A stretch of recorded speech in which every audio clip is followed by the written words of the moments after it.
Welcome back, everybody, to another episode of Let's Play Mass Effect. I'm going to go ahead and jump right back into the game here. If you'll remember, the last time that we left off, we had just added Liara to the party. So, we should be on the Normandy now, and I'm going to head down below deck and speak to her a bit in the medbay.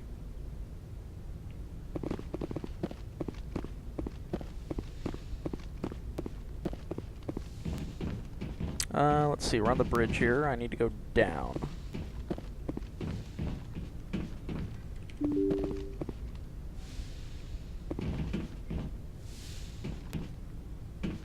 I'm used to Mass Effect 2 and 3 where there was just a central elevator where you picked what floor you wanted to go to. Here's the med bay with Dr. Chakwas. Here's Liara.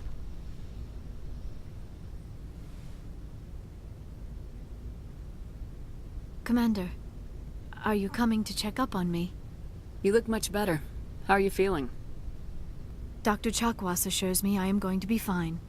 I was impressed with her knowledge of Asari physiology. Oh my. You're in good hands. Dr. Chakwas knows what she's doing. I never properly thanked you for saving me from the Geth, Commander. If you hadn't shown up, I'm just glad we got there in time. So am I. I know you took a chance bringing me aboard this ship. I have seen the way your crew looks at me. They do not trust me. But I am not like Benezia. I will do whatever I can to help you stop Saren. I promise. Don't worry, Liara. I trust you. I know you won't let me down. It means a lot to hear you say that, Commander. Thank you. Do you know why Benezia joined up with Saren? I don't understand it. She was always outspoken about the need for the Asari to become more involved in shaping galactic events. Maybe she thought allying herself with Saren would somehow be for the greater good in the long run.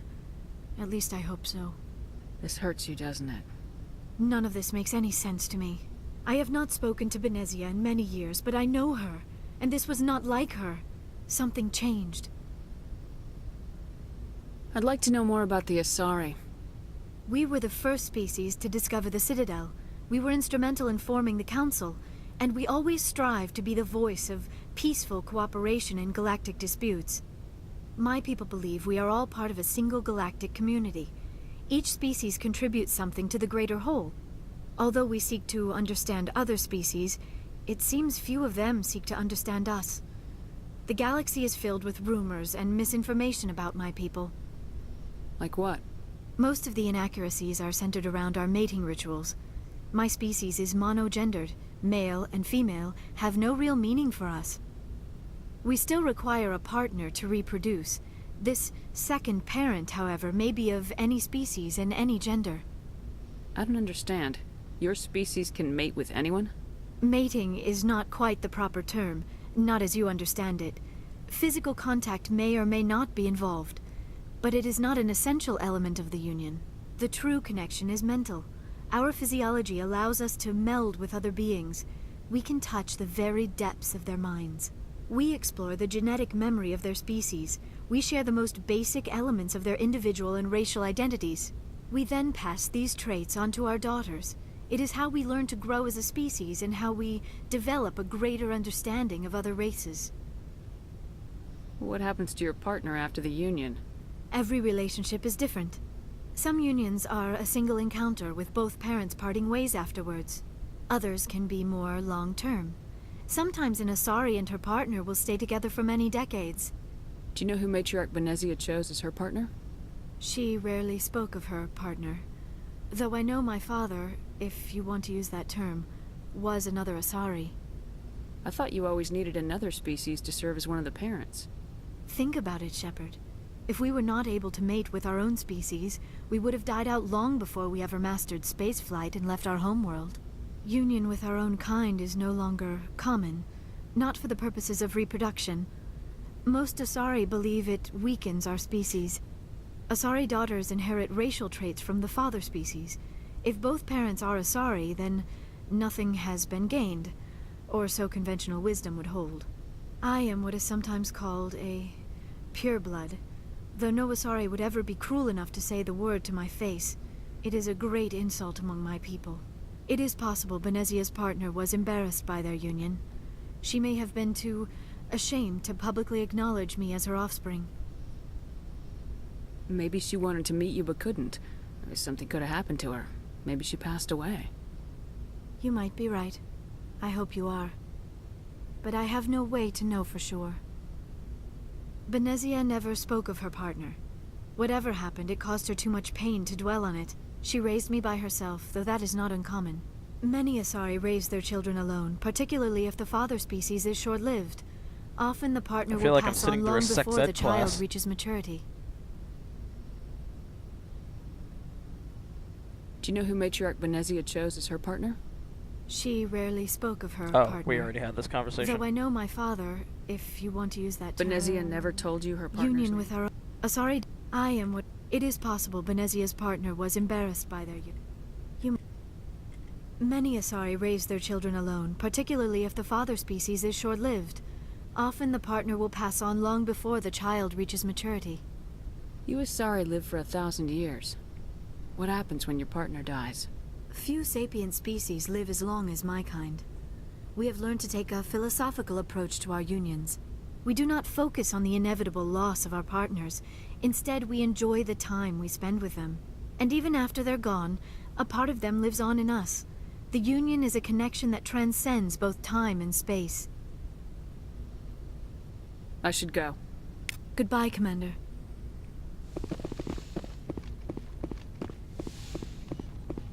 Well, that was an interesting conversation. Let's see here. Where's all their equipment lockers? Oh, here's mine. Some stuff in there. Can I just... Okay, I can only re-equip myself here. That's kind of annoying. Yeah, I didn't think so. No better pistols. I don't really care about anything else, because I'm a biotic, so... Pistols are all I really use. Where can I re-equip everyone else? Probably down here.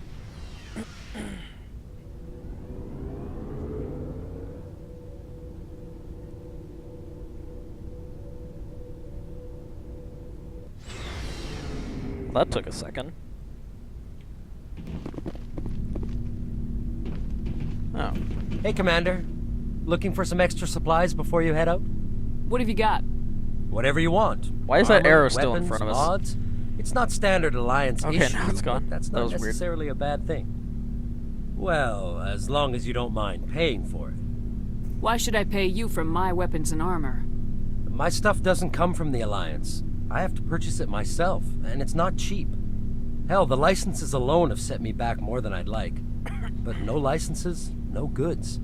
Without the goods, I'm out of a job. What are licenses? Why do you need them? Manufacturers sell licenses. Each license allows me to buy and sell a certain brand of products. I already have several basic ones, but you'll need to buy more if you want me to bring in different brands. Many of the best licenses are hard to get, but they're well worth the cost if you can find them. What do the different manufacturers offer? There are too many for me to keep track of, but each license will explain what it's good for. Not right now, thanks. No problem. Keep checking back.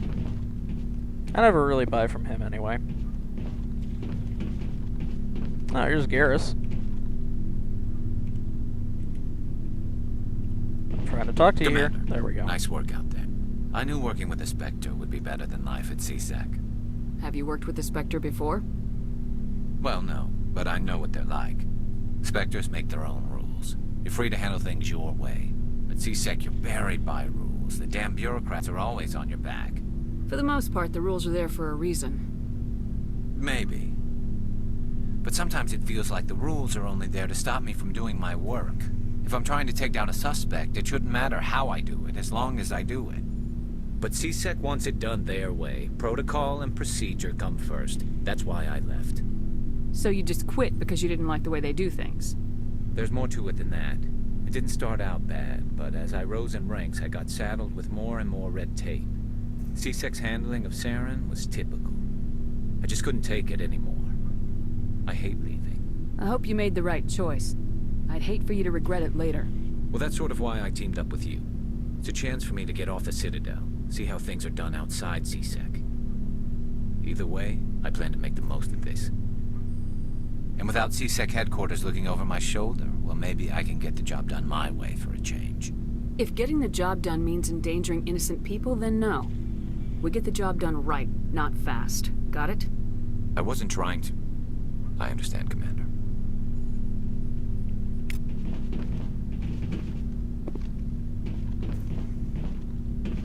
Ah, here we go. I don't usually use Rex.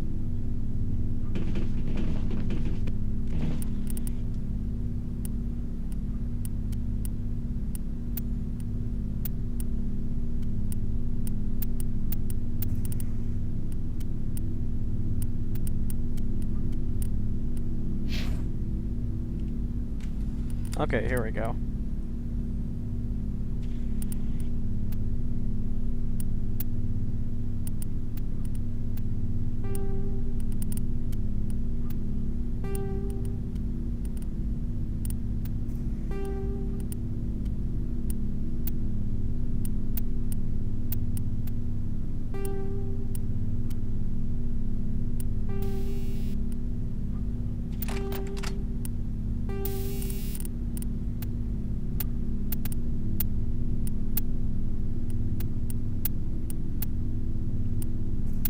Might want to let me equip empty.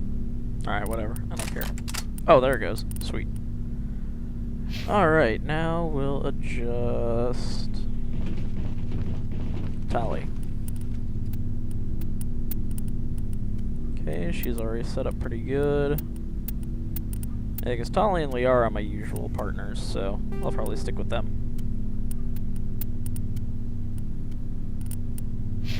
Alright, we're good there. And Liara's the last one.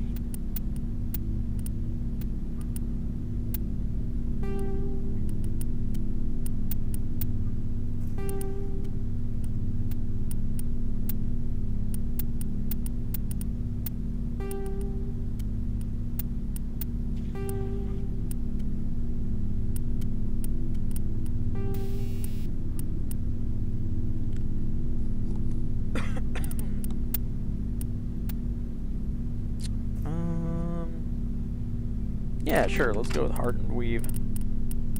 That sounds pretty good.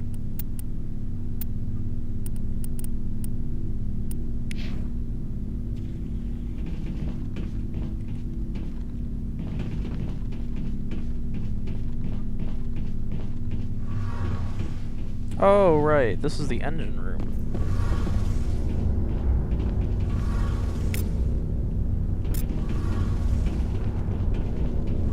Hey, Commander, you know that Quarian, Tali? She's been spending all her time down here asking me about our engines. I'll tell her to leave you alone. What? No, she's amazing. I wish my guys were half as smart as she is. Give her a month on board and she'll know more about our engines than I do. She's got a real knack for technology, that one. I can see why you wanted her to come along. I figured she'd be a real asset to the team. You got an eye for Tali, Commander, but I'm guessing that's not why you came down here. Fill me in on the IES stealth system. How does it work exactly? You can't hide a ship out in space. They emit too much heat and radiation. Too easy for sensors to pick them up, unless you find a way to capture those emissions. So our stealth systems trap the energy we give off in storage sinks built into the ship itself. No emissions to give away our location. Eventually the sinks have to be vented. More than a few hours silent running and they overheat. Cook us inside our own hull. There's no way for anyone to detect us? A visual scan can still pick us up. Anyone looking out a window can see us plain as day. But you have to be pretty close to get an actual visual out in space. Most vessels rely on scanners. As long as the stealth systems are engaged, they can't see us. Not unless we accelerate to FTL speeds. Why doesn't it work with faster-than-light travel? Cranking up the FTL blue shifts our emissions, pushes them into frequencies too high to capture in the sinks. As soon as we make the jump, it's like setting off a flare. Sensors can pick up our location whenever we enter or exit FTL flight, but for short-range missions, our stealth systems are amazing, and we've got the only one. Pretty cool. Where else have you served, Adams? If you name a class of Alliance ship, I've probably served on it. Everything from dreadnoughts and carriers right down to frigates like the Normandy. My last assignment was on the Tokyo, only a cruiser, but she was a good ship. Couldn't hold a candle to the Normandy, though. I want to know more about the Normandy. She's the best ship I've ever served on. Probably the fastest vessel ever designed. And she's the only one using the new Tantalus drive core. What's so special about the Tantalus drive core? Proportionally, it's about twice the size of any other vessel. Not only are we faster, we can run at FTL speeds longer before we have to discharge the core. Carry on, Adams. I had never actually realized that the Normandy was so technologically advanced. I never really spent a lot of time talking to crewmates. Your ship's amazing, Shepard. I've never seen a drive core like this before. I can't believe you were able to fit it into a ship this small. I'm starting to understand why you humans have been so successful. I had no idea Alliance vessels were so advanced. The Normandy's a prototype, cutting-edge technology. A month ago, I was patching a makeshift fuel line into a converted tug ship in the flotilla. Now, I'm sitting on board one of the most advanced vessels in Citadel space. I have to thank you again for bringing me along. Traveling on a vessel like this is a dream come true for me. I had no idea you found ship technology so interesting. It comes with being a Quarian. The migrant fleet is the key to the survival of my people. Ships are our most valuable resource. But we don't have anything like this. We make do with cast-offs and second-hand equipment. We just try to keep them running for as long as we can. Some of the fleet's larger vessels date all the way back to our original flight from the Geth. I can't believe your fleet's still using ships that are 3 centuries old. They're constantly being repaired, modified, and refitted. They aren't pretty, but they work. Mostly. We've tried to make ourselves as independent as possible on the flotilla. Grow our own food, mine, and process our own fuel. But some things we just can't make on our own. A patch to maintain the hull integrity requires raw materials we just don't have. That's why our pilgrimages are so important. Tell me about your people. Our lives aren't easy. Resources are scarce, and we are constantly on the move. Everything we do must in some way contribute to the continuation of the migrant fleet. There are 17 million Quarians in the flotilla, and each of us relies on the others for survival. The bonds among my people are strong. Unfortunately, we have had to surrender many of the freedoms and civil liberties other species take for granted. What kind of freedoms? Well, it's illegal for parents to have more than one child. If our population grows too much, it would strain our resources to their breaking point. Of course, Well, we that also sucks. can't allow our numbers to become too few. If our population is in decline, the rule against single births is temporarily repealed. In extreme cases of population decline, incentives are even offered to encourage multiple births. Oh my Though god. the Conclave hasn't had to take such measures in nearly a century. Hey, we'll pay you for more babies. That's your government. The Conclave is our Get out there civilian and branch of fuck. government. Each ship can elect a representative to serve on the Conclave and make decisions that affect the fleet as a whole. On matters that affect an individual ship, however, the captain has the final say. It's a tradition that dates back to the early days, when the fleet was governed by martial law. Fortunately, most captains nowadays are smart enough to have an elected council from their crew to give them advice and guidance. So the ultimate power rests with elected officials? In practice, the Conclave and the respective council for each ship tend to set the rules that govern our daily lives. But in theory, we are still under military jurisdiction. The 5 top-ranking military officials in the fleet serve on the Admiralty Board. These 5 have the power to overrule any decision by the Conclave in case of emergency. To do so requires unanimous agreement among the Admiralty, and they can only do this once. After that, the entire board must resign their posts. It's a safeguard that served us well. In nearly 3 centuries, the Admiralty Board has only overruled the Conclave 4 times. I want to know more about the Geth. I doubt I can tell you anything you don't already know.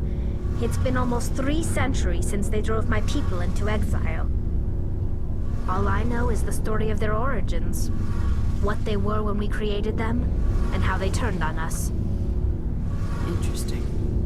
The Geth were originally created to serve as an automated manual labor force. Yes, Initially, interesting. their intelligence Quite. was as limited as any VI.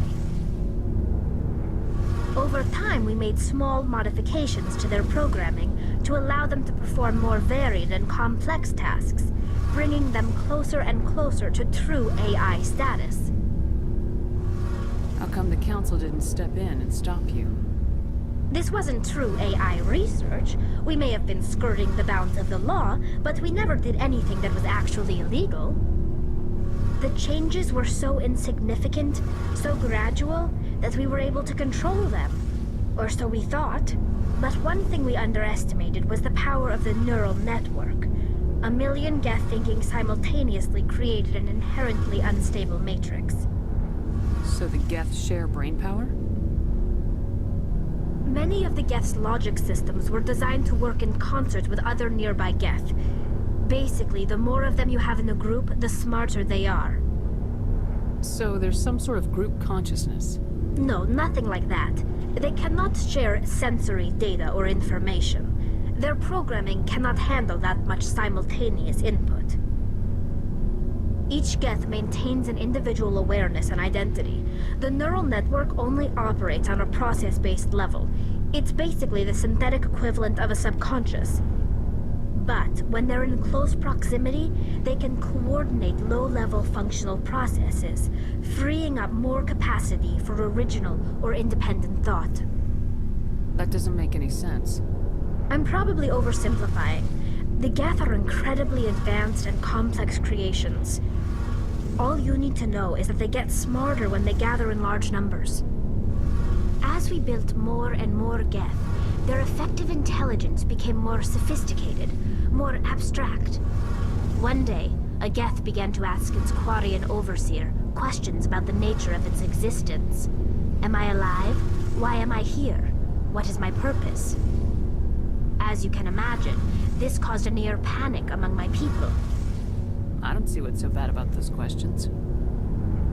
The Geth were created to engage in mundane, repetitive, or dangerous manual labor. That's fine for machines, but it won't satisfy a sentient being for long. The Geth were showing signs of rudimentary self-awareness and independent thought. If the Geth were intelligent, then we were essentially using them as slaves. It was inevitable the newly sentient Geth would rebel against their situation. We knew they would rise up against us, so we acted first. A general order went out across all Quarian-controlled systems to permanently deactivate all Geth. The Geth responded to this order violently. Hey, you can't blame them for fighting for their survival. We had no other choice. The Geth were already on the verge of revolution. By acting quickly, we had a chance to end the war before it began. The hope was that most of the Geth would still be little more than machines, incapable of organized resistance.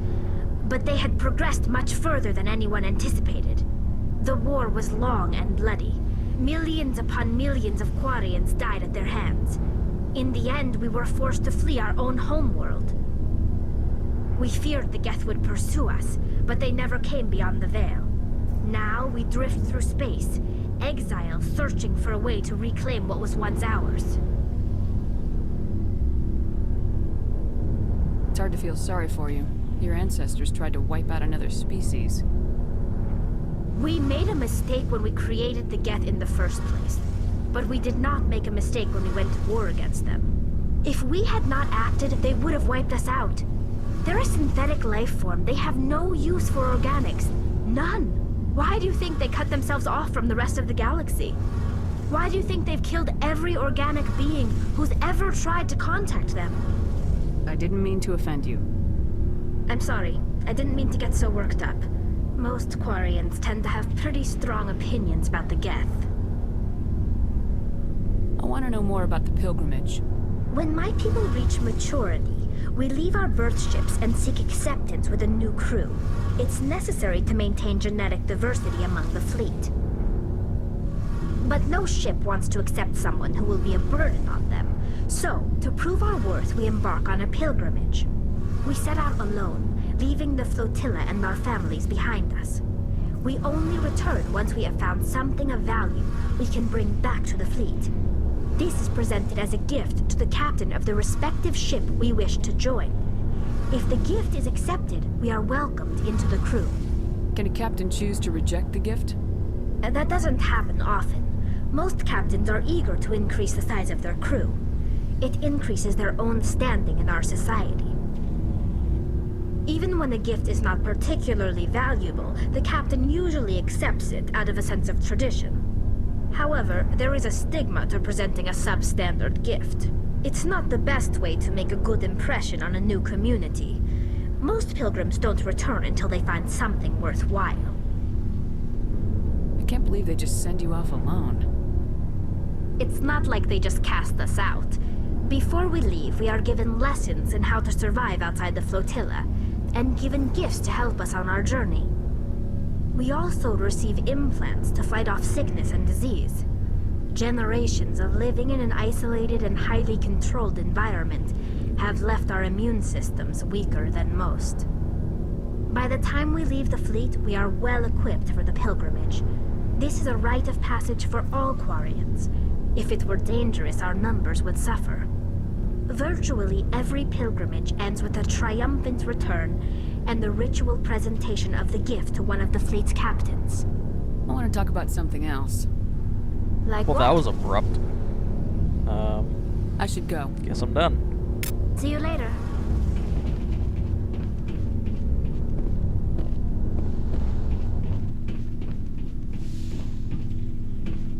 Yeah, I don't usually spend this much time talking to crewmates. This is actually used up most of the time for this segment, so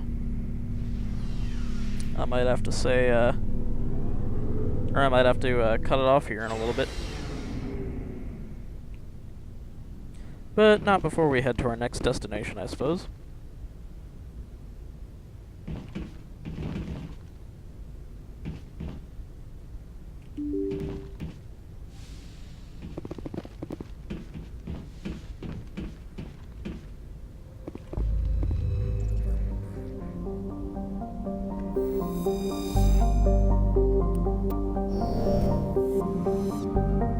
Alright, let's see here. Zoom out, zoom out.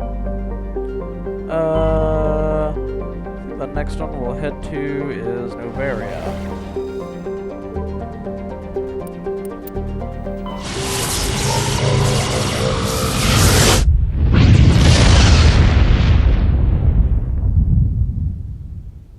Message coming in. Patching it through. Commander Shepard, my name is Nasana Dantius. I have a job for you. I can't say any more in an unsecured communication. If you're interested in hearing my offer, meet me on the Citadel so we can talk in person. I'll be waiting in the Diplomat's Lounge on the Presidium. Alright then.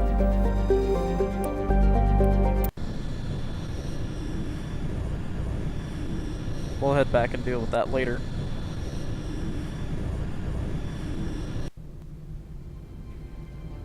Approach control, this is the SSV Normandy, requesting a vector into berth. Normandy, your arrival was not scheduled.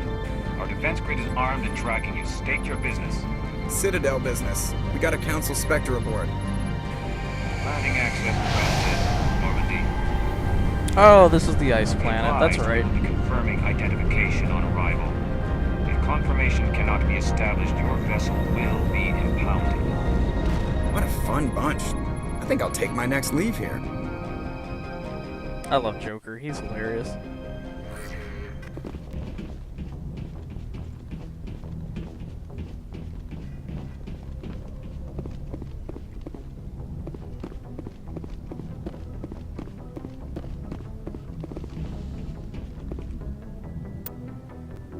Alright, we'll take Liara and Tali.